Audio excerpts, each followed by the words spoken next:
It is Monday today. It is. Can't fool me on that one. No, not Wednesday. Hey, we're Tad. We just had a half-hour retard highway here, but we'll get into that later. We did. Don't talk over me, Tad. Hey, we're Power and Speed, 908-751-0211. Call us up. Do something. Eat a ham sandwich. I don't know. Eat a ham sandwich. Okay. And don't forget to like us. What? Don't look at me in that tone of voice. Go with the kitty voice today. I wish people could see him just look across like, what? Like he just, that's why he just shorted out. If people understood the look Mike gives people. But anyway, like us on, the Facebook, the iTunes, share us, and scope out our fan page, the Power and Speed fan page. He had to sneak the little voice in. I know, he got the little Christ. Ken and Barbie voice. Speaking of fan page, yeah, there was some funny goings on there. to say the least. Hey, before we get into that, can I formalize a shout out that I totally screwed up last week? Sure. Gavin Donnelly is the guy from Perth, Australia. And we were chatting a little bit last night. I think you saw it, right? He's got a nice car. It's gone fast. Yeah. And then we had a little Cathedral Port conversation. That was a good one. Yeah. You should have just hit him with the Donald Trump thing, not magic. that really works good. If I had half a set of balls, I'd go over in like the Cathedral Ports only forum and just post it. Magic. Make all kinds of different names. Is there one of them, Cathedral Ports only? I think it's called Cathedral Port Mafia. Really? Yeah, something like that. It's not called Cocksmokers? Oh, come on. Let's not. I can't say that. Listen, you got to be careful. You might have to edit that out. You got to be careful. Yeah, because some guys on a fan page can be a little sensitive. True. And did I trigger? Well, I might have triggered somebody. Maybe. Wait. Yeah. We had somebody's triggered already. There it is. Who? I don't know. Somebody posted something already? No, it was supposed to be before, but that's a trigger right there. I put that one. Yeah. There we go. This guy, what was his name? Dustin? No, he was in on it. No, I think Dustin's a one. Is he one? Nathan, cool dude, posted a thing about a Camaro that Anthony, of all things, built the motor for, that has a Ford motor. Yep. So I just, was trying to just fuck around, and I said, well, I'm curious as to whether the genetics of running people over follow the motor, the car, or whatever. And it was funny. I thought it was kind of funny, hilarious. But I mean, hey, I wrote it somewhere else. They all can't be winners. I try, And this guy got offended, and he said, stupidest comment. And so I wrote, so are Corvette socks, but, whatever. The Ford Chevy thing will never die. Yeah. I figured, okay, I kind of said, made it nice. Yeah. And then you were actually taking the high road, which blew me away. Shocking. Right? Yeah, that was the thing that shocked me Little the most. did they know, real Mike would not normally have done that. No. And so then he wrote, like, it's 3 years old, played out. Maybe I've just got better material than you. And Nathan and Dan hammered the guy. Yeah. And I know that, like, the Facebook stuff goes on all the time, but I mean, Dustin, really, dude. First off, it was a joke. Second off, how stupid are you? Is this your first day on Facebook? Must the be. last thing you got to do is tell somebody what bugs you. Really? That's like CNN saying, oh, we're all upset about this. Bam. Yeah. Meme world. Right. So yeah, he got it pretty And they good. did tee off, and some of them were, I hadn't seen a bunch of them. Yeah. They were good. I honestly never looked at him. I did. Nate did one of a Mustang chassis that had like no doors and it was all fucked up. And After a season of cars. Leaving cars and coffee. It was so good. And I mean, I'm sure it's not just Mustangs. I mean, I'm sure Corvette guys, have had their share of. I mean, I've watched a whole bunch of Corvette people crash on YouTube, for whatever reason, it seems like the Mustang guys end up on the sidewalk. And I have no idea why. Yeah, with people flying around. Yeah. Maybe there's more Mustangs. I don't know. It's a weird phenomenon, but and I was going to post some shit, but I figured I would let it die because I did a couple. I did one from Tokyo Auto Salon. There was 2 Mustangs there, and I put it on Instagram. Like, look at these 2 stalking the crowd. But I let it go. I actually did take the high road again because he sent a link to his friend, and he said, "This is why I'm an asshole." And I was like, "Oh, such a wide open shot." Yeah. I just let it go. Dustin, relax, dude. Relax. Really. Because if not, we're going to get into the reasons why you're an asshole. Yeah, nobody's taking your Ford away. Nobody's insulting your manhood or telling you your wife's ugly or any shit like that. It was just a Ford joke. That's all, dude. Relax. Let's leave his wife out of it. God forbid that turns into another bully thing that like he gets, we talked about his wife? Yeah, but that's what it's going to be. Just like you not liking Lutz. Remember?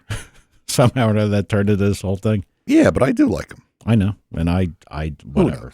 Who knows? So Dustin, just relax, dude. It was a joke. It was a joke. Trying to make people laugh on a Sunday. Come on, man. And it was funny. I thought it was It was a funny. good joke. Thank you. Yeah. If you say so yourself. Yeah. All right. Welcome. So tonight, what we are going to have is an interesting phone call from, you might remember, Richard Guido. Yep. He is from Canada. I probably should know what town. I don't. I'm sure PJ or somebody would chime right in immediately. He's kind of a nut. And when I say a nut, because he does like the Drag Week event, and now he's on this Rocky Mountain. Oysters? No, forgive me if I get this wrong. What is it? Rocky Mountain Drag Week or Race Week or whatever. And that's like up and down a mountain and all kinds of stuff. He is currently climbing a mountain in the car. Oh, so he's doing it right now. He's doing it right now.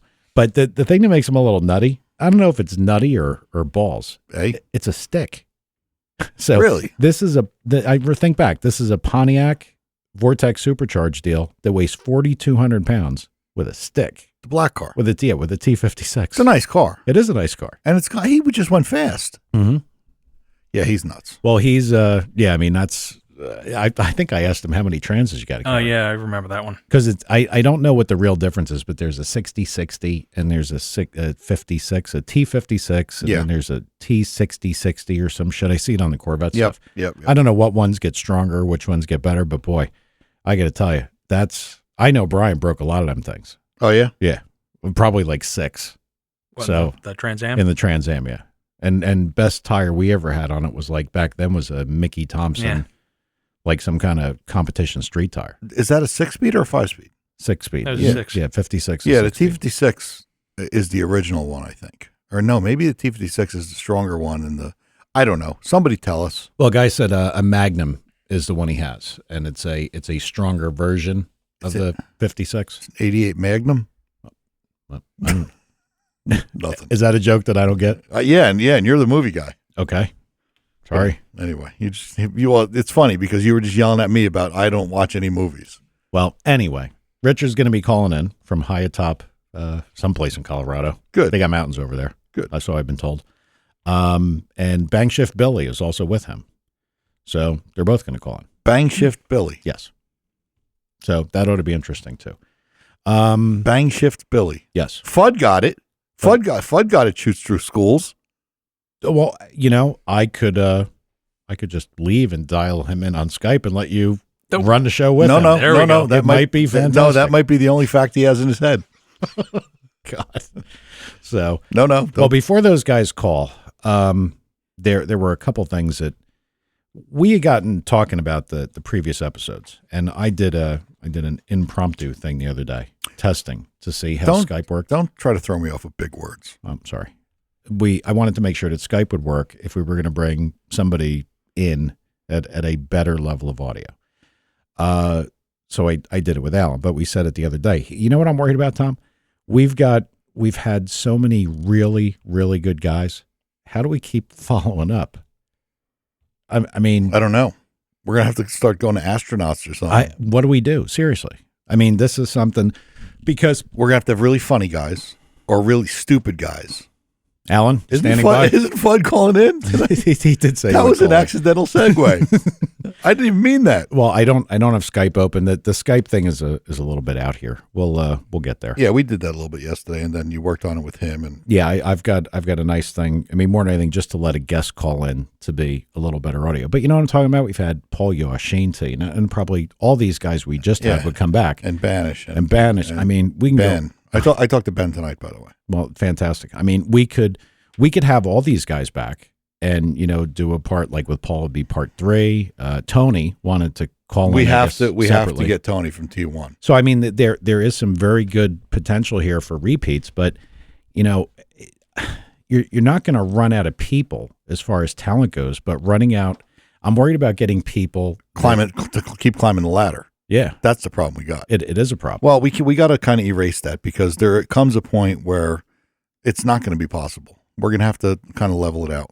Yeah, and this one, honestly, was going to be a show that it was just us going all the way back to the old days of Tom and I talking and Dad staring at headlights. Yeah. I mean, because we Isn't that what happens every week? Kind of? pretty much Other than a guest is here? other than a guest. Yeah. So, but I'm glad that Richard could call in because that is kind of interesting what he's doing. Yeah. And he even made a little bit of a funny. He said, if my phone's bad, it's because of oxygen deprivation. And he actually knew the barometric pressure up there and everything where he was. And it's What was it? Did he tell you? 75 kPa. He's from Canada. Oh, I don't know what the fuck that means. KPA. I don't know. I mean, if a barometer's Metric. 28, 29, 30, that's how I know it. But Well, 2952 is like the average around here, I think. okay. So it's probably it's lower at altitude, right? Well, I will tell a funny story real quick. When funny, haha, funny. it is kind of funny. It was kind of funny, like just not planning for things. When we got the Superflow dyno, which no bullshit was like, in the single digits of serial number, like one of the first couple that they shipped around. It had an automatic baro cell that would always watch, to see what the barometer was doing. And the thing would whack out. It would move all over the place, do all kinds of dumb shit, and they couldn't figure out why. We sent them the baro cell, we sent them the boards, we sent them everything. They sent somebody out. They couldn't figure it out. Know what it was? The range of barometer that we had up here interfacing with the actual baro cell was causing some issue because they didn't test it at the range that we were talking. Yeah. So when you're setting, like if you were in Colorado and had that kind of barometer, the baro cell was saying, all right, like I'm 27 something, but you set the barometer to be this. It was reading in that 27 range. But when the barometer really was that high and you set it that high, it caused a software issue. Yeah. And this was not computer driven. This was a CPU board. It was really strange. So 66GTO said that 75 kPa or whatever he said is 22 in HG and our barometer reading, which 22 is ungodly low. I was going to say, is that even possible? I don't know. That'd be like running 6-to-1 compression if you had a flat top in a small block Chevy. The thing would be a pig. Well, I mean, all these guys, we have people from all over the world, so they probably know. But I don't know what that would be, but I'll take his word for it. Isn't that how they measure boost too? Yeah. Well, yeah. Well, I mean, some people do it in pounds, but smart guys like Shane use KPA. Shane and Jay, and they all talk in KPA. We just sit here and listen to a podcast. Yeah. But I did go back and I listened to basically the last 4 or 5. Can I ask Tad a question? Tad, if you really think you should. Do you do anything in KPA? No. Okay, that's all. I just had to get his word count up. That's 1. I listened to the shows, and this is what always happens. Like when I listen to Paul's show, I have more questions for Paul. Yep. And I said, why didn't I ask that? Why didn't I think of that? And the same thing all the way through. Paul, Shane, Ben, Greg specifically, because he hit on something when they were talking about the timeout. Yes. So Fudd just chimed in millibars. I was wondering if somebody's that's pick that up. That's like weatherman speak. Yeah. Alan, everybody knows you're a dork, dude. Don't you want to poke him in the Adam's apple or something? Hit him in the temple with a ball-peen hammer. Just one temple. That's a little too object specific, Tom. A temple and ball-peen hammer? Yeah. Well, I can dream. So Banish had talked about, look, all of this, this whole principle of an engine is to take fuel energy and, fuel and turn it into heat to push a piston down. And so if you're giving off excess heat, if you're scrubbing off speed and friction, or, like everybody knows, you wouldn't put the highest tension ring you could find in a race motor. Nope. So what Banish said is he said that the efficiency index seems to come up when the stroke is shorter, because the piston is traveling less distance, and it makes sense. Mm-hmm. Doesn't make sense. There's less distance to travel. Now, Sure. I guess there's a radial, surface area. Again, math stuff for probably like Paul or Shane or somebody, maybe Banish, that I guess it's more efficient for the piston to move less. Well, how come like LS stuff and a lot of these other things seem to have gone the other way? I think primarily because that's what we do in racing. It's always the bigger is better scenario, and it's also easy to manage. You and I were just talking about piston speed, and we actually sounded pretty smart when we were talking about it, which stunned me. And you know what? If we sounded pretty smart amongst ourselves, we'll start talking. Everybody like, see, I told you guys they're idiots.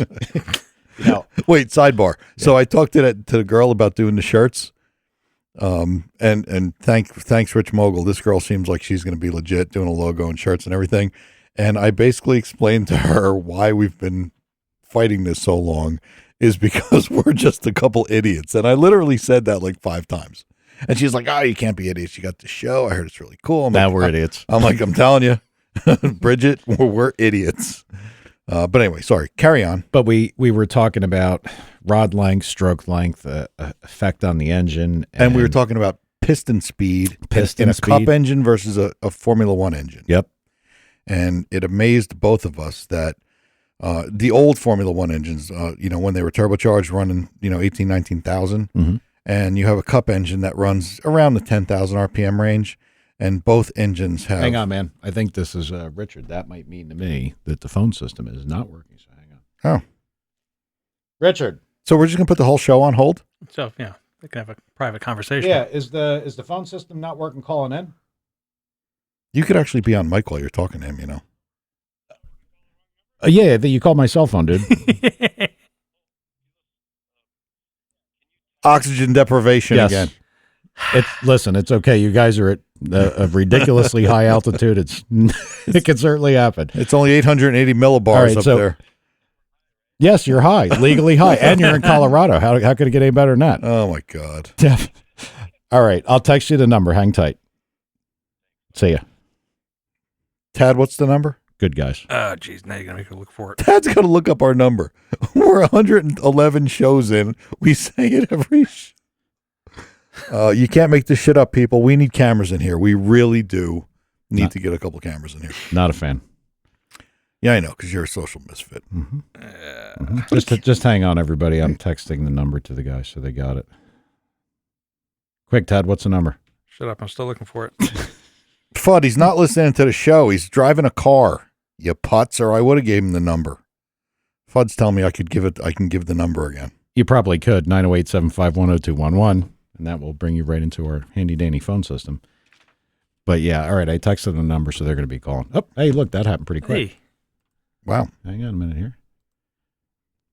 Yo, buddy, you there? Yes, sir. Yeah, we're both here. Fantastic. Hey, guys. Is that Bang Shift Billy? Got him. That's what he called me. Hey, we haven't been making fun of your name the whole time we were here, by the way. I believe not a word of it. So, Richard and Bill, Yeah. tell us what you guys are doing, because I want everybody to understand exactly what this event is. I touched on it briefly, but I mean, hell, you're out there doing it, so you'd be much better at telling everybody what's going on. Rocky Mountain Race Week is it's kind of the same format as Hot Rod Magazine's Drag Week. It's not put on by Hot Rod. Matthew Frost puts it on. It's similar in the sense that there's 4 tracks, but it's probably over 7 days. So there's more travel days, which you need in this heat, and recover. But it's basically the same gig. We raced at Kearney, Nebraska. Yesterday. 2 days ago. 2 days ago. Yeah, 2 days ago. No more beer for you. And I see that over. And then we drove yesterday, and then we raced again today. Tomorrow we go to Pueblo. So most of the people are raced this morning at Bandamere from 8 to 2, and then they're traveling to Pueblo on the route. I happen to live close to the track, so we're doing 2 nights at my house. We're actually sitting here drinking a beer right now, and on a 14,000-foot mountain. Wow. We're looking down at the mountain, actually, down there. So we're going to leave early in the morning and head to Pueblo. But the nice thing about some of the dates, like tomorrow, racing doesn't start till I believe 4 o'clock. So it's kind of in the evening when things start to cool down. Actually, the track starts to come back, which happened to us the end of the day today, which would have been nice earlier. But, it's like that's racing in the evening. There's huge turnout from the local Pueblo people. I mean, tons of people last year showed up. It was really cool. But basically, same sort of deal, though. Yeah, and then we go Pueblo. From Pueblo, then we go to Great Bend, Kansas, and then we end up back in Kearney. And then we have to drive, Richard's going to follow me, but then we drive back to Denver. Well, how many miles approximately are between each one of these destinations, like in comparison to Drag Week?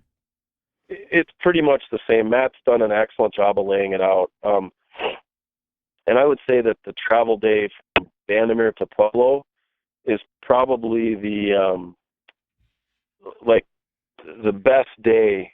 It's the token day for this event because you're driving up in the mountains. It's absolutely beautiful. It's challenging. I mean, we just left Vandermeer to come up to my house, and it's a pretty good haul.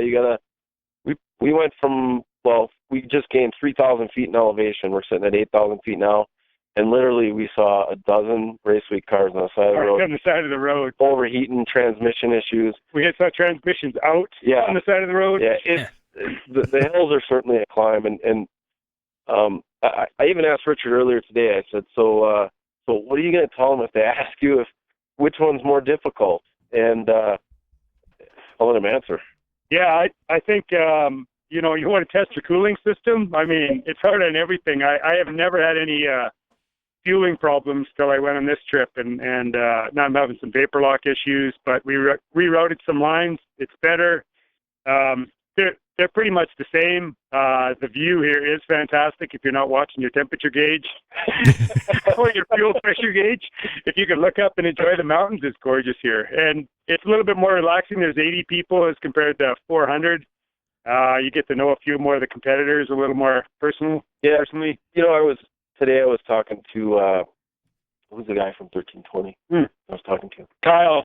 Well, Kyle, but one of his guys that lives here in Colorado Springs commented, he said that it just feels like a big family unit. Everybody's really, really helpful and supportive and everything. And I think that's just what happens when you have 80 people versus 400. Yeah. Hey, you guys need to post a picture of the view that you have right now on on the fan page at some point, if you could.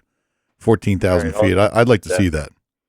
So that's the total elevation to sea level? It's a little bit overcast, so you won't quite see Mount Evans, but it's still pretty nice. Yeah. Well, put that up there. So how fast the car go out there? Well, see, Richard, you might as well answer first, Bill. Well, let's see. So Banff is my home track, but density altitude was 8,900 feet today. Went 962 at 153. That's still getting it. I don't know what the correction would be. I mean, probably back in the NHRA days, looking at the super stock and stock sheets, I'd know it, but I don't. It's gone. I don't either, but it'd be a lot. I mean, especially at E-Town, you'd be 11 feet or something like that. That would be slightly faster. Yeah. So, Yeah. How about from a programming perspective, from the electronics? I mean, because I told a little story before about Superflow kind of not having a handle on the barocell. And I think even Banish the other day when he was on said, look, we have to simulate everything. I mean, he told stories about out there driving cars where they needed to. I think Colorado was one of them. Don't know. To make sure that they would do the things they need to do. Oh, yeah. It's kind of hard to simulate that without going there. Yeah. Yeah, it's funny. It's funny you say that because all the time here in Evergreen, we see cars wrapped, be it Audis, Ford, Dodge, whatever, wrapped in that funky wrap so you can't really see the lines of the car. Mm-hmm. Fleets of them up here driving up through the mountains all the time. So the OEMs are sending their cars our way to do their probably drivability and high altitude testing. But I think the best story is from Rich coming here as far as his tune and everything. Tell them about your barrel settings. Yeah, my car basically said, what the fuck, when it started coming up here. It had to. Well, it really gives you an appreciation for the OEM. To those guys who make those cars drive anywhere. I mean, I was playing with tables, trying to keep the car running. I did have the MS3 Pro on auto-tune today, and it was much better. Like, I didn't have to do anything coming up here, so that was way better, like it tuned. But the first time, I bet you I was a mile from Bill's house, and I just couldn't make it. It was bad. Well, it's so funny. Wow. Like, I'm like, where are you? And he's literally, my driveway is about an 1/8 mile long, and it's curvy, and you can't see the end because of the trees. And I'm like, where are you? He's like, I'm right here. And I walked down the driveway and up through the trees, and he was right there. And we get the car into the garage, and he's like, the KPA is like 75. He goes, my table ends at 90. Yeah, because I mean that's something like if you were going to do cold weather startup, I'm sure with the amount of money that GM and Ford and all those places have, they probably have like cool boxes where they put a whole car in and say, look, make it 20 degrees below zero for 5 days. Yeah. And we'll see if the car starts and we'll look at the computer stuff. But how do you, I mean, that would be an awful big vacuum chamber to try to do this, wouldn't it? Yeah. I mean, I think you got to do this. Yeah, I went to school in Grand Forks, North Dakota, and I saw fleets of cars up there too. They would send them up there because it's like it could be 25 below zero ambient. And these people would get these free cars to drive for like a year, but they would have to go out every night, like I don't know, a certain number of days a week. They would have to go out and open and close the doors like 5 times. You'd see like 8 of these things out in the parking lot, dude. And meanwhile, there's a spike in mental illness. Like people looking at their neighbors say, there's something wrong with that guy. Yeah. Well, there isn't a lot to do in North Dakota. But they would, they'd operate everything in the freezing cold, and they had these giant boxes, which I'm sure were filled with data collection equipment in the back. Then they'd return these cars. So the OEMs are using some of these extreme environments all over the country. Yeah, I guess you'd imagine they have to. Yeah, they would have to. I mean, some of the stuff is probably, I mean, no matter what, like, okay, let's say you put a car in a cold box at GM or whatever, and you can make sure the thing starts. But how does it drive? Yeah. You can't drive it long enough to get the thing warmed up, feel how it steers, and there's a lot. Imagine there. what it does to bushings and that. Everything. Oh my God, it is kind of amazing. Yeah. Well, and if you think about 75 kPa, that's like 3 psi drop. So she just lost 3 pounds of boost. Yeah, negative boost. It's like, yeah. That is nuts. Really is. I was trying to figure out how much boost I was making at the track today, and I was making about 150 kPa, and I minus it from 100. I'm like, oh no, that's not right. It's like only 85 kPa. So I guess I am making 10 pounds of boost. It's just starting at a lower. A funny story is when I first met Rich on Drag Week 2013. I know he still did a story about melting the clutch and all that, and that's how I met him. Yep. But my car was just an NA car back then. I was so happy because I ran 1160s there, and the fastest I'd ever been was 1250s up here. And the whole drag week, I'm doing burnouts, and people are like, what is wrong with you? And I'm like, I'm driving around with 100 shot on all the time. Right. Wow. Yeah. So, yeah, altitude is a huge factor. It's something we have to deal with here. So what class are you guys in? This one's called Limited Street, actually. Yeah, why don't you, if you know the classes, why don't you recap the classes if you could? If you don't know them, I get it. Just maybe talk about those, the ones you do know. Stand by, we'll pull it up here. Yeah, and tell us where you stand. You gonna win this thing? You gonna, are you? Well, of course, we're gonna take. There you go. One of your guys, Tom. Yeah. Each other. Bank Shift Billy. I like it. Come on. So there is a Facebook page called Rocky Mountain Race Week, RMRW, and everything's being posted on there. Okay. We'll see if we can find it here for you, but yeah, we should be able to find it here in just a second. But there's not a whole lot of people in the class, which is nice, I guess. Now, was it a limited entry, or is this just all they happen to get? It's all they happen to get. I think the heat and altitude actually scares some people away, but it shouldn't. But unlike Richard, who's not scared, because he's doing this, he's going to drive back to Canada, and he's going to do drag week with you guys. So, With a stick. Yeah, well, we're both stick shift cars, but yeah, he's going to do both of them. He's just abusing himself, I think. Wow.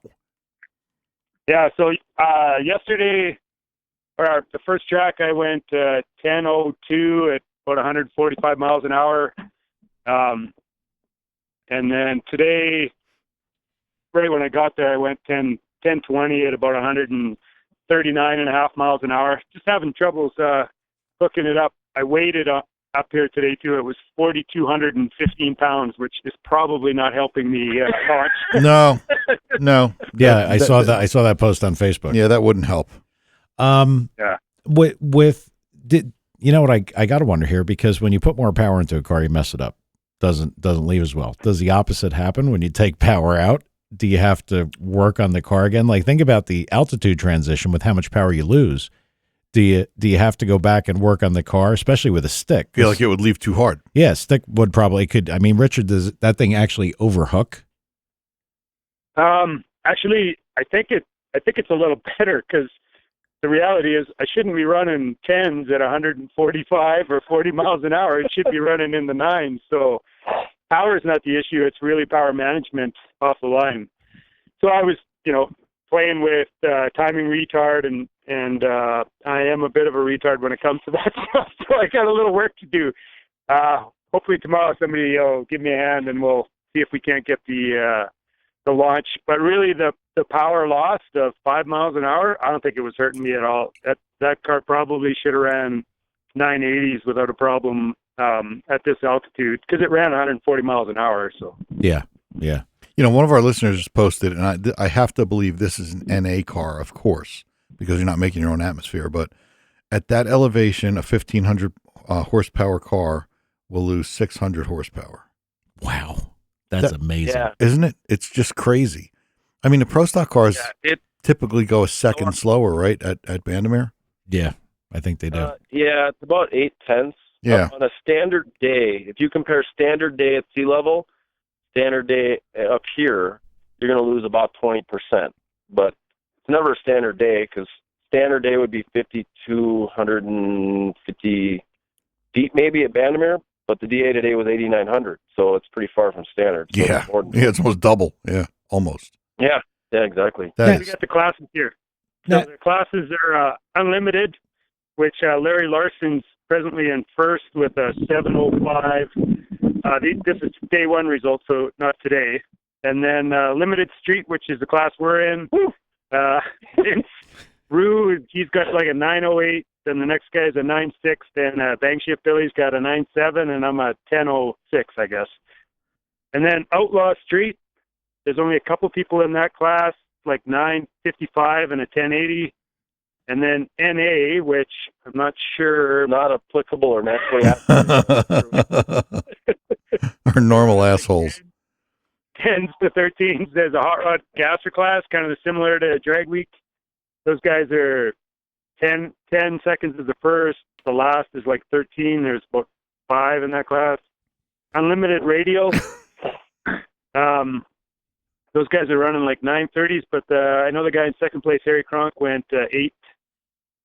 He went 8 something today. Yeah, and he was having some huge tuning issues, and my buddy Bill Leake helped him out a ton, and he was unable to make it this year. Had some electronic issues with his car, but he would be running an unlimited radial as well. So those guys got here at 4:00 this morning. Oh yeah, Harry's car had heating issues. It'd go 6 miles. They'd have to shut it off and cool down. Wow. So Probably should have put water in it. They should have put some water in it. Yeah. And then they have a bunch of time classes, like True Street, which is 10 to 10.99. It's just bracket classes. 11.99, 12.99 class, 13.99, 14.99 class, and that's it. All right, and in the classes that are like the ones what we would call like comparable to drag week, is there like a permanent index, like a do not go faster than this number? Is that how they're doing it? The ones we just listed, like the 12 to 12.99 class, you can't go faster than like the 12.0. Yeah. So that's you're trying to get that closest to number. And the guy he just mentioned the 12.0 class. The guy in first place has got 12.001. Wow. And I'm not sure which guy that was, but there's 2 guys battling for first today. One's driving like a red GMC pickup. The other guy's got a green Opel with an LS swap in it. And the one guy ran at 12.000. And next thing you see, the guy in the green Opel, damn, he's back in the lane. This does sound pretty cool. Yeah, it does. So wait, your guys' class, it's run what you brung, except for the rules, obviously, and whoever has the fastest car wins. That's correct. So what are the rules? Tell us the rules of your class. You got to be Canadian. Well, yeah. Well, see, wait a minute. Drag week is an average. Are you saying that it's the fastest pass of all these tracks, or is it the fastest average again? No, you're correct. It's the fastest average all week. So Okay. that was but drag week is the fastest average up to 850. Yeah. I think in their class. Well, that's what I was asking. If the class has a ceiling, like if the class they're in. Yeah, and doesn't sound like it does. Well, let's let them talk. Yeah. Tad. Yeah, we'll see if we can find our class. You don't know the rules? Don't know the rules. Well, we got to look. Just drop the clutch and let it go, buddy. Okay. Brave I like man. it. I like it. Yeah. Limited Street is similar to the class you guys are running. So the one we're in, 850 and slower, Mm-hmm. stock style rear suspension, 29 by 10.5 and smaller tires for slicks, 315 and smaller drag radials, all steel body, hood and deck lid, fiberglass permitted, and it's quarter-mile racing. Mm-hmm. That's the only rules for our class. But you can't go faster than 850. But that's 850, yeah. Okay. Well, at these altitude tracks, it's probably, I mean, it becomes much harder to do. I see, like, those are questions that I have, like, when we talk about the turbo cars making their own atmosphere or other than normally aspirated. Can you just turn them harder and get most of it back, or does it just become to a point that you just can't get it? Well, he back? just said he lost 3 pounds of boost. So if you're efficient enough to put 3 pounds back in, yeah. you can get back to where you were. But if you put So my car is a good example. So it made 10 pounds of boost at the other track. It made 10 pounds of boost at this track. The only difference was there was 3 pounds less to start with. So Right. It made 150 kPa here. At the last track, it made 170 kPa. So I could put a smaller pulley on and try to compensate. But other than changing something mechanically to give you more boost, no, I don't think you can get it back. Yeah, one of the issues that a lot of the guys have, that a lot of the guys, like Larson has figured out, is especially on the big single turbo setups, they have a hell of a time getting them to spool up here on the line. I mean, they're sitting there for a long time on the brake trying to get these things to spool, and it's taken them a bit to figure that out. But they're just gonna go a little bit slower up here. There is less wind resistance. yeah, that's true. So the mile an hour. Yeah. So does Larson spool it with nitrous now, or did he ever, or you don't know? I don't believe he did. I mean, that's what I would do. It's been twin turbo setup. He's running the truck this year.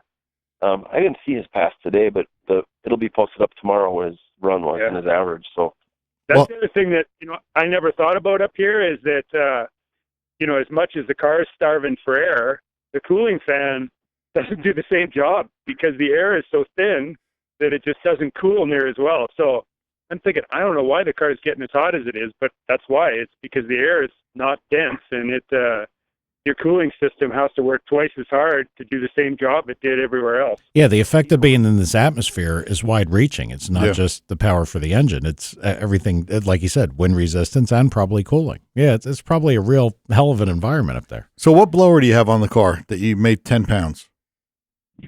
Mine is so my combination is a 517 cubic inch Pontiac, naturally aspirated. It's 700 horsepower, and then it's a ProCharger F1C. And I'm not spinning it to max yet. Yeah, it's like 72,000 RPM, and you can spin it to 74. So I'm not far off the mark. So, but drive home. So how do you regulate boost? RPM. right, pulley size actually, and right foot. So no wastegate. No, it just has 2 blow-off valves, but they just work off vacuum off the manifold. So when there's vacuum, they open. As soon as you put your foot to the floor and the manifold vacuum's gone, hold on, gets quiet. Yeah, they pushes them shut too. Yeah. I was just thinking about something like, see, with him being mechanical, I mean, there's no way to really regulate it other than pulley speed. And I think that somebody had something where I saw like a ratio one, like he could change it or something. I don't know. I didn't really pay that much attention to it. I've never been that far into them. But with the turbo guys, they could get their atmosphere back by raising the boost. But then, like he said, you're running 10 pounds. It's a reference. It's 10 pounds to outside air. So now you're going to make 13 pounds. So you are working the turbo harder, but other stuff happens like temperature rise and everything else to try to get that all back. So that's really got to be a diminishing return thing. Yep. At some point, yeah. I mean, it's interesting because, Rich and I are very close in ET, and we're both stick cars, so we've been racing each other, both days, and we're going to continue to. It's a lot of fun. Yeah, Billy, tell us about your car, Billy, because we haven't talked to you before, so I don't know what it is. Call him Bang Shift Billy, please. Bang Shift Billy. Excuse me, Mr. Bang Shift. Well, that's fine. So I've got a 66 Fairlane that I've had for about 25 years, bought it when I was 17. And now it's got a 427 Windsor base motor in it, aftermarket block and the whole deal. With a twin turbo setup, I got the Precision 67, 66s on there with the Holley Dominator fuel injection setup. And I don't have a boost controller on it as of yet. I just have wastegates, and it makes, I think, about 14, 15 pounds here. It'll probably make 16-ish as we get down to Great Bend and Pueblo, the altitude drops. But that's it right now. I say it's relatively simple, but it's not nearly as simple as the carburetor and distributor. When I'm having problems, I'm like, why did I leave that? Well, good you left it, though, because you'd lost half your horsepower today. Yeah, right? Instead of 20%. Yeah, exactly. It's been quite a learning curve, but no, it's pretty. It's a lot of fun. It's a total street car. Changes from last year to this year. A little bit of valve train and camshaft change, but changed over to run on E85. Seems to like that better. Certainly safer. You have a lot more margin in the tune with E85, which I like, and it seems to run a little cooler with it, which is nice. Yeah, and it's fast as hell. I mean, so our first race, 2 days ago, I might have red lit because I knew he was quicker than me. And we got almost to the end of the track, and then the next thing I see, he pulled his laundry. And I thought for sure I was going to see something on his parachute, like, sucks to be you, Rich, or... I mean, he had 6 miles an hour on the 8th, and then I think just about 10 miles an hour when he passed me at the quarter. So, but it was a fun race. I'm just trying to post it on the Power and Speed fan page now, but it's a lot of fun. A couple of stick racers banging, and both of us have laughed a few times because we're complaining that they were not going very fast, and then we watched the video, and it's like 150 miles an hour is actually really fast. Yeah, it is fast. It's pretty fast. Understand these are street cars. I mean, Rich drove. I'm at 2,100 miles when I left the track today to come up to Billy's. So and it was 1,271 to go back. So it's probably going to be 5,000 or 6,000 miles by the time this trip is done to get home. Dude, how do you mentally prepare for that? Like, seriously, I'm not even joking. You don't think about it. Well, this time I'm alone too. My engine builder was going to come with me. I wouldn't get in that seat. No. For anything if I was the engine builder. Hell no. Oh, come on now. And, do you ever think of why would you even think about bringing your engine builder? You bring strippers or something, not your engine builder. What the hell's wrong with you? I don't know what's wrong with me. I wish I knew. But, so, I was cruising down here. Towing a trailer with these 6-speeds that we got. I'm towing a trailer doing 80 miles an hour at like 1,900 RPM. And other than having the heat on once in a while to keep the engine cool and your feet really hot, it's running pretty good. I would imagine that the guys running the automatic stuff probably have a little more trouble dealing with the mountain climb and the altitude. That's got to be the guys that are really struggling. We sure passed them all just not going up the hill. Yeah, there was, I'm not kidding, there was one guy, and I don't even know what that pickup is, but he had his transmission line on the ground beside the vehicle. It wasn't in the truck anymore. It was in the dirt on the side of the road. Whoa. And you guys didn't stop to help him? No. See, we gave them the thumbs up, and they gave the thumbs up back, so it's good to go. That's the universal sign for I'm not stopping? Right. We got to learn that. Noted. They gave us the thumbs up first, and then we give them the thumbs up. No, we're gonna have a sign. We're gonna have a hand in our car. They'll be calling it next week. You dicks, that's not how that works. We're gonna have a hand attached to the car with a thumb up on it. I think the sign you'll be getting will be a single finger, but it won't be. It's not gonna be a thumb, huh? Totally different hand gesture. You're number one. That's what they're. Oh man! So how many days you guys got left? It's all week, I guess. We got yeah, 3 more tracks, but I don't think we're done till Friday, and we started. Yeah, so this one's a little longer, but We have 2 travel-only days. You know, you want to know how Rich prepares for this mentally? I think 5 drag weeks probably helps him prepare for this. you wouldn't believe the shit in my trailer. Oh my God! He I tried to pack my stuff. Rich is trying to bring stuff that he thinks other people might need, which is awesome, by the way. Yeah, we were using I brought a powered hacksaw to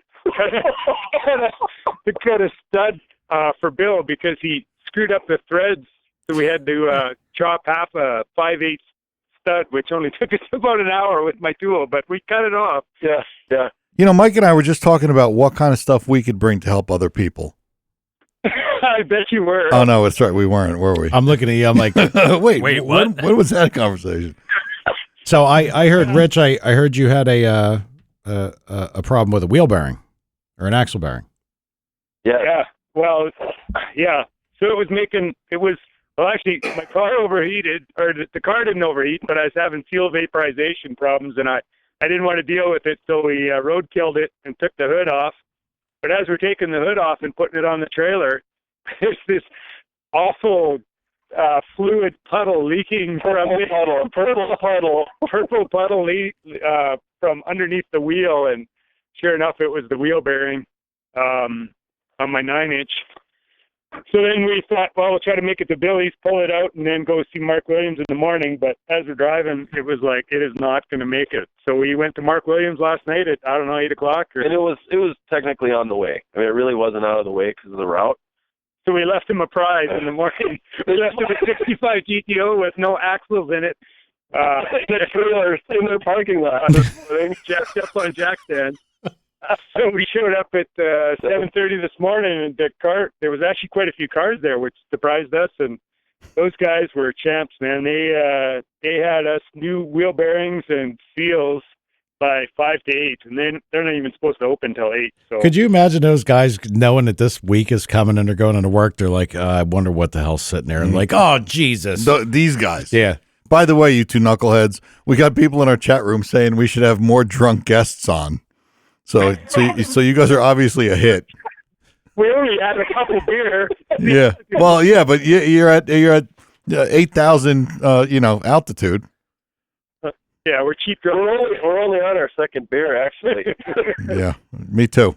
But you see, the one thing about him having that axle bearing failure, that's just one of those things that shouldn't go wrong. Like Yeah. they seem to just work. Yeah. You know, I mean, The problem is, Lucky it was a 9-inch. Yeah, the problem is Rich had been running those for 10 years. And driving this kind of mileage all the time. Yeah, at 80 all the time. oh, so it was just probably more than anything failure to old age. It was a 1970s pickup truck Yeah. that somebody drove for years. Yeah. I got it. Yeah. No, it's a Moser 9-inch, but I didn't talk a lot about that at Mark Williams this morning. Yeah, because they didn't know. They've never seen Moser stuff. No, Never. The splines were far too long to be theirs. All right. So the guy is he gonna call after you guys? Matt Frost. Yeah, Matt Frost. Calling at 5:30 our time. What time is it?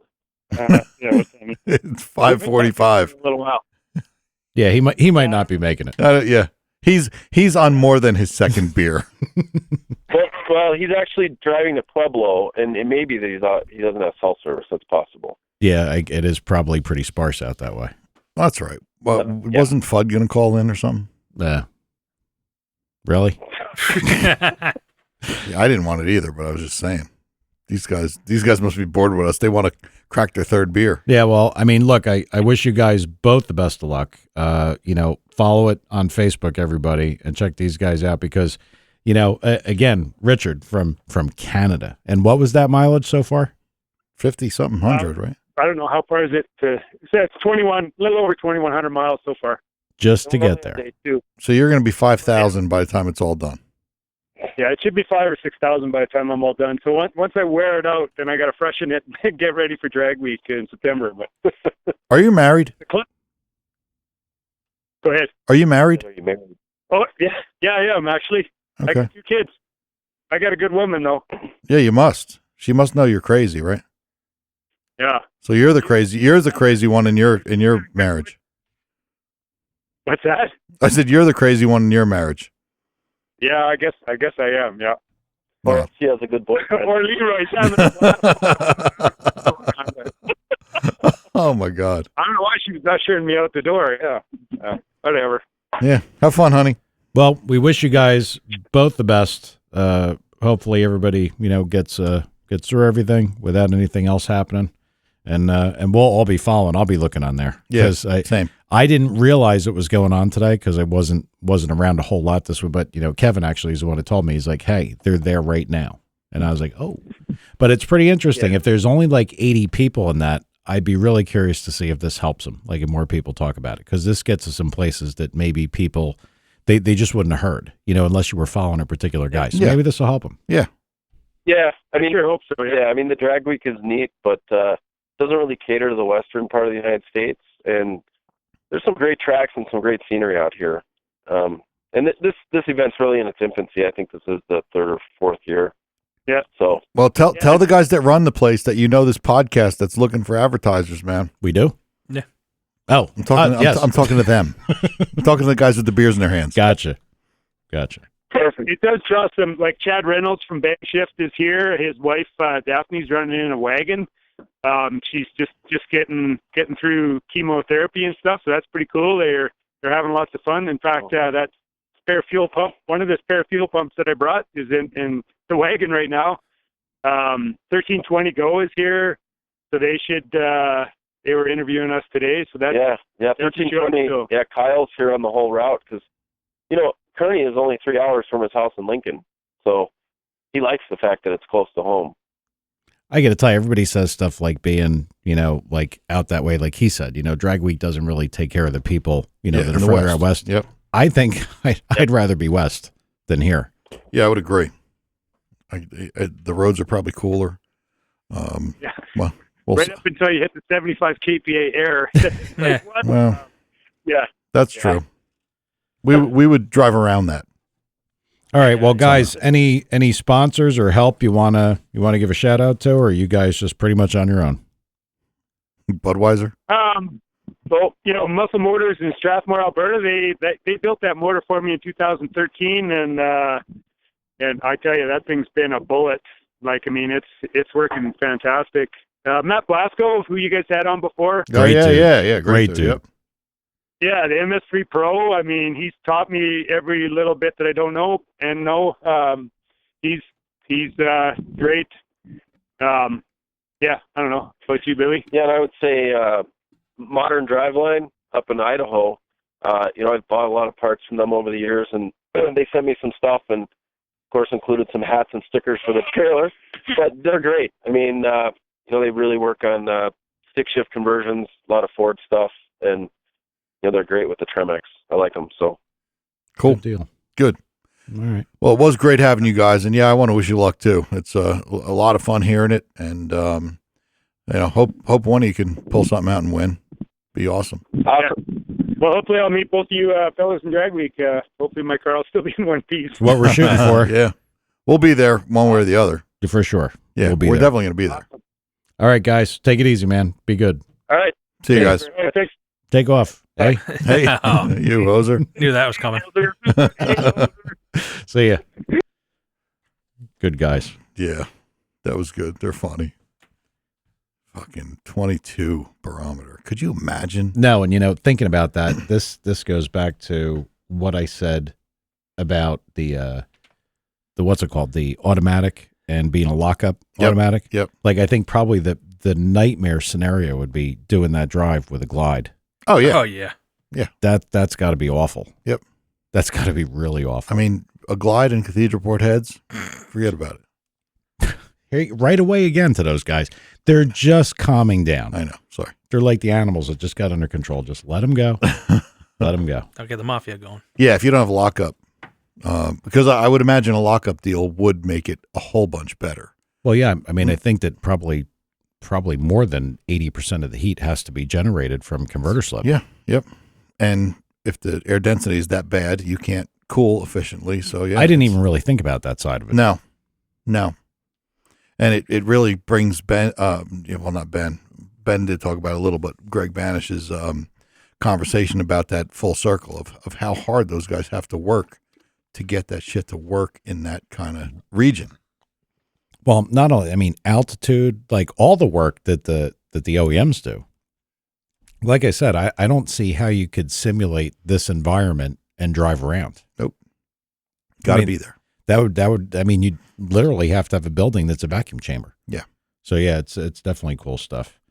Man, 22 in barometer. Dude, I remember driving my streetcar, my Camaro NA, and you get in it one day and it just feels unbelievable. And you go right to the weather station and, it's 30 or something like that versus 29.8. If you know your car, you know when it's good, Yep. you know when it's bad. And I actually drove mine today. I did a little stupid Facebook Live thing, so I just want to see how it worked. Yeah. They got the audio all fucked up. Like By the way, it was all on the chat page before.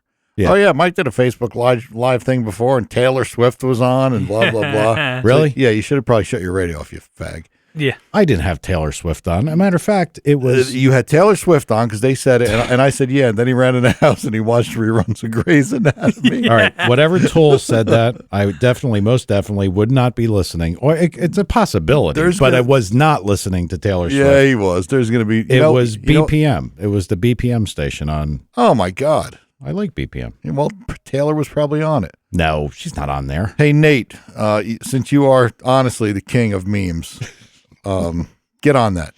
Taylor Swift, Yellow Corvette, Grey's Anatomy, a lot of material there, buddy. Thanks, Pat. Thanks, Tom. Well, this is going to end so badly for you. But I probably will. Yeah. I got on my thing today. I jumped on it and I was like, wow, sucks. Like really sucks. Yeah, it was bad. And I didn't even really think about it. I looked behind me, and it's funny you said exactly that. I looked behind me, big, massive clouds, and I'm like, oh. And I looked at the barometer, terrible. Yep. So yeah, when you're really used to it, you can feel it. Yeah, you feel it for so sure. We can feel that. I couldn't even imagine what it must be like making that kind of You'd swing. think something's broken. Yeah. I would. I mean, you would. Like you're down 2 holes or something like that. Yeah. Crazy. Well, I don't know. So what do we got planned for next week? Anything? Yeah, I'm on vacation. Are you really? No. Yeah. Fantastic. Hey, we could do the Skype thing. I mean, if we get it zeroed in, I'll Skype from down there. I don't care. Well, we'll get a guest. I really, I talked about the cam guy. Had that conversation tonight. I would like to get a cam guy. I would like to get a nitrous guy. We talked about rod angle, you and I. mm-hmm. I would like to dispel some rod angle rumors. I wish Rod length rumors. I remember talking to somebody about this that was fairly good at understanding, like, complex geometry and mathematics. Like they weren't a dummy. It wasn't like talking to Alan. It was, it was talking to, Alan tried to give me some stuff about angular computations or whatever, but this guy talked to him about it. And I remember him telling me like the calculations involved and why certain things cancel each other out. And the bottom line is I had probably a half-hour-long conversation with him and I didn't have an answer. Yeah. And I mean, that is something really interesting to think about. Who'd probably be good at understanding is Paul, because I think he's an exceptionally sharp human. Because we talked about dwell time. Yep. If you have shorter dwell time, the piston, does it go faster or does it just accelerate faster? Yep. That is maximum speed the same, which I would think it probably would be. Probably has to be. Yep. And then you get into what's the effect of the lever being on the angle of the crankshaft and the connecting rod. And I mean, there's something to that because years ago, the NHRA stocker guys, and I'll tell the story about Brian's pistons real quick when we leave, because this was a good one with Dad. The stocker guys used to put the pistons in backwards, when you had a dish piston, because then it put the offset in a way that I guess would leverage and make the rod think it was longer, supposed to make more power. I mean, did anybody ever do that and really figure it out? I doubt it. But it was something that they knew there was something there, so they did it. Well, I told you about an engineering paper that I read years ago after, being exposed to Naziok and people thinking that 1 millimeter rod length was actually going to do something for them. And, we talked about just briefly yesterday that I think it was GM engineers figured to gain the same pressures from angularity on the thrust side of a big block Chevy, you need to add 100 millimeters of rod length. Yeah, so it's consequence of magnitude. Yeah. You could certainly increase the rod length, but what would it actually do? Would it be something that would show up? Well, in marketing, it does make a difference. Mm-hmm. It will. So 1 millimeter, sure. Oh yeah, it's much better. I remember Jenkins was asked in a book in an interview, and he said, "What do you think about connecting rod length?" And he said, "Or what do you think about connecting rods as far as length or whatever?" And Bill said, "I think the connecting rod connects the piston to the crankshaft." Yeah. And I'm like, "What else?" He's like, "That's it." I'll tell you what, I would argue with anyone that guy was one of the smartest human beings on earth in a time when you didn't have the vast forms of data acquisition. And we talked about that yesterday too. He didn't build engines, for money, for years, and Pro Stock Truck came out and he dominated it. That wasn't by accident. That was pretty amazing. He was the man. So, okay. The quick little brother story. Yeah, go. So he goes into the 2-barrel class of racing, and we're doing all the NHRA stock tricks and things that you would do to a motor because that's how we treated it. So the piston's got a dike ring with a spacer. Like every pistons are in offset the other way, so all your arrows are going the wrong way in the motor. Yep. So Brian's in the back or whatever, and he's working on the car, doing whatever he was doing. And I said to him, by working on the car, all he did was clean it. But go ahead. I don't even think he did that too often. Or not well. But he was back there, and I said, "Dude," "I can't tell him." And Brian's like, "Tell him what?" I said, "Dad, put your pistons in backwards." You did and not. He's like, "You did not do that." He's like, "No, really?" I said, "Yeah, dude. I don't have the heart to tell him." And I said, "Just go up there and ask him." You have been a total dick for so long. Yeah, this is a new. Go ahead. So he goes up. He's like, "Hey, Dad, you put the pistons in backwards." And Dad knew immediately that I put him up to it. Immediately. So, oh man, poor little brother. He got told on. Don't feel bad, Alan. It's almost like you. Oh shit. So, all right. Well, we'll be back. I guess next week we'll try remote with Tom. See if that works. I don't know if it will. Maybe, maybe not. So, yeah, we'll get something going. all right. Anything to say, Todd? No. 2 words. That's it.